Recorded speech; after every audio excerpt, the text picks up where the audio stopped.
All right, so on Saturday morning, 50 migrants, including a 1-month-old baby, arrived outside Vice President Kamala Harris's residence in Washington, D.C. These men, women, and children, originally from Venezuela, are part of a disgraceful, inhumane act of political theater being carried out by Republican governors. And later in the show, we're going to continue our coverage of these officials' horrendous treatment of asylum seekers. But we bring it up now because we want to point out that while their treatment is cruel, it's also a distraction. And you might be asking, from what? Well, a new NBC News poll out just this morning could give us a little bit of insight into this.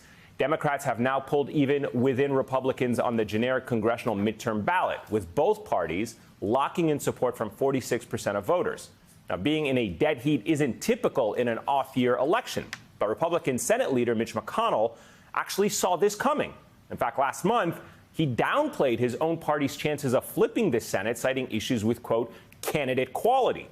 And last week, the field of subpar candidates added yet another name to its roster when Dan Bolduc won New Hampshire's Republican U.S. Senate nomination.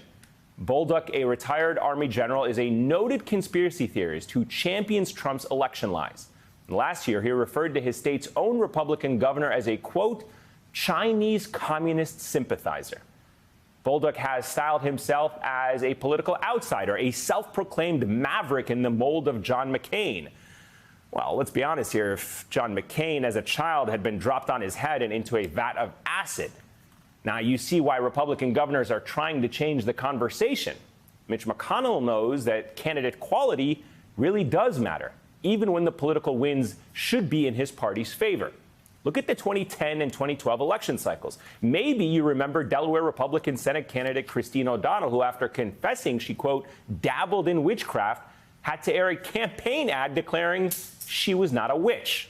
Or Missouri Republican Todd Akin, whose lead in the polls came to a screeching halt when he said there was, quote, legitimate forms of rape. In 2010, when House Democrats got walloped and lost dozens of seats, McConnell and his candidates couldn't win the Senate for Republicans, and they couldn't do it in 2012 either. Mitch McConnell knows political losers when he sees them, and it's clear he doesn't have a lot of hope for his crop of contenders this year. Joining us now is former Democratic Congressman Max Rose of New York. He is running to retake New York's 11th congressional district. He joins me live. Former Congressman, it's great to see you. It's good to see you again. Great to see you back in the fight to reclaim this district. I think people are excited to see you run in this race. Before we get into the specifics of your district, I want to play for you and get your reaction to something we heard from Senator Lindsey Graham. Take a listen to this, and I'll get your reaction to it. I'm pro-life, even in an election year. And to those who suggest that being pro-life is losing politics, I reject that. If you know anything about me, Shannon, for 20 years I've been supporting federal legislation banning late-term abortions. But you said there are states to make these decisions. The states, here's what Dobbs says, elected officials can make the decision, state or federal. I'm not inconsistent.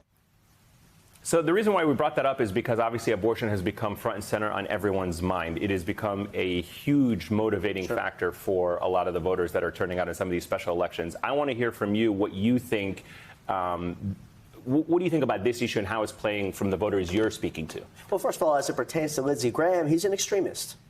But Lindsey Graham is only part of the issue here. Let's look at the actions of his Republican colleagues in both the Senate and the House.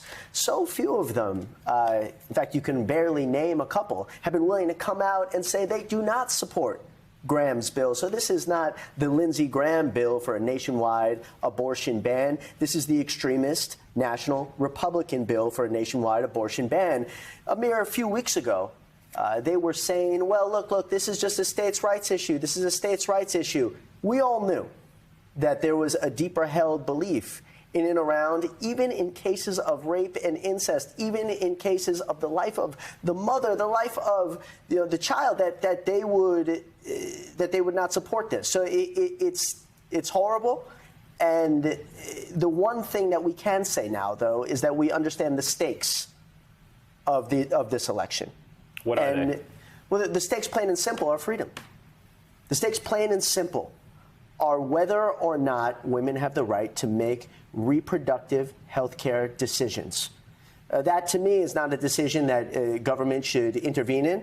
And it is certainly not within the confines of the National Republican Party to put their foot down and say, we're going to institute a nationwide abortion ban.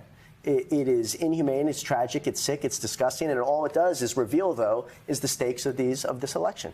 You heard Mitch McConnell talk about candidate quality. It's obviously become a big issue across the board. In the races that you're seeing, in down ballot races, you have people who are election deniers running for powerful positions in this country. You have people who are extremists who are running. What do you make of the quality of the candidates that you're seeing in this election cycle? Well, look, I'll leave the punditry to you. Okay. But what I do know is that even if you look at my election on Staten Island, my opponent, Congresswoman Nicole Malliotakis, has been unwilling to state her position on the Lindsey Graham nationwide abortion ban.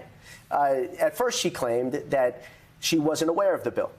She said, well, I haven't seen it, deliver it to my office. So a constituent delivered it to her office, and she has still not expressed her position on it. And it reverberates around such a fundamental human right. And she is unwilling to come out and say where her position is, because she and so many other Republicans look at their choice. Either be on the side of the vast majority of Americans who believe that this is a woman's right to make this decision, or go against the extremist leadership of the Republican National Party. And unfortunately, she and so many other members of Congress and the Republican Party are unwilling to do the courageous thing and side with the majority. You have probably seen, as I'm sure the rest of the country has, and watched in horror the images of migrants being trafficked effectively across state lines just for political theater by Ron DeSantis and Greg Abbott. We're seeing it here in New York as well. What is your reaction to it as a New Yorker when you see these migrants being used as political pawns in this Republican stunt? We all know, and you used this word earlier, tragic. It's tragic, it's inhumane, I think it's utterly disgusting.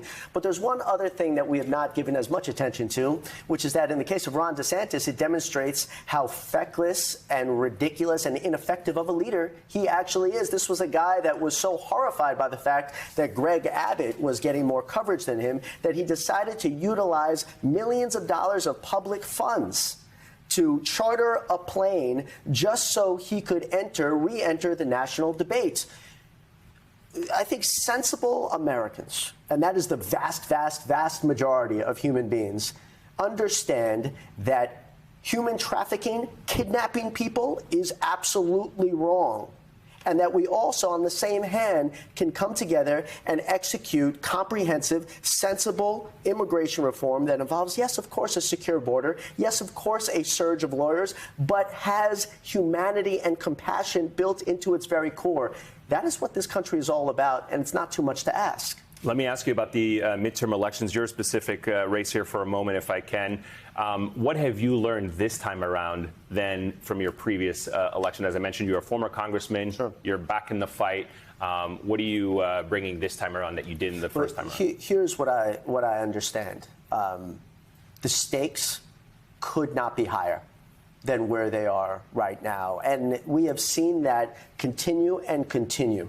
Starting from the very beginning of 2021, where we saw the Republican Party actually spit on the Constitution, the very same Constitution that I swore to uphold and defend as an Army officer, that I watched people get hurt in combat fighting for. They didn't care because Donald Trump said something, and they went against this country. But then you look at what would have happened if Kevin McCarthy had been the Speaker of the House over the course of the last 2 years. The bipartisan infrastructure bill never would have happened. Comprehensive gun reform never, ever would have happened. We never would have seen the massive, massive bill to finally do something about climate change.